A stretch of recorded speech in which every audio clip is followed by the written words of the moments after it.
Што маем, то маем. Вось. Гэта все мускаты дзюмскі.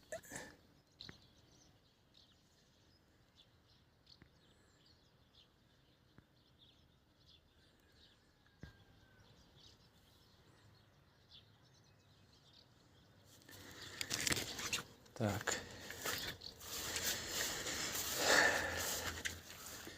Ось гэта каралёк. Каралёк, які мы ўжо з'елі 3 тыдні таму. Так што тут нічога на ім няма. Ось каралёк пусты. А ось гэта у нас кішміш сталецця. Ось в такім стане прыгажун. Ось гэта прыгажун, ось гэта кішміш. Бачыце які.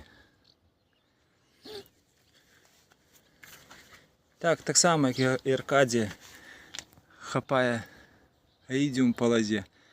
Але я лічу, што калі парэзаць яго на ражкі в гэтым годзе складаным, таксама з ім все будзе добра. Побачым, што тут будзе з лазой. Ось такая нават маленькая гроздюлька тут висіць. Ось, кішміш сталецця. Бачыце які. Гэта все кішміш сталецця. Ось. А гэта пошла слава Украине. Ось такая слава.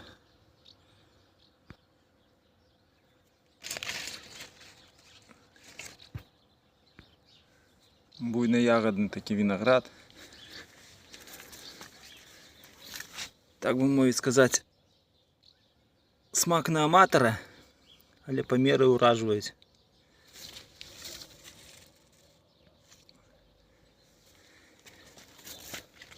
Ось.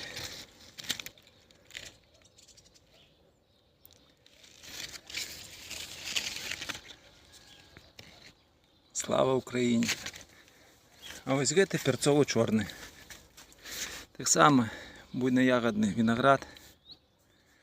Мае прыемны смак. По 2 гронкі на побег. Ось перцово-чорний.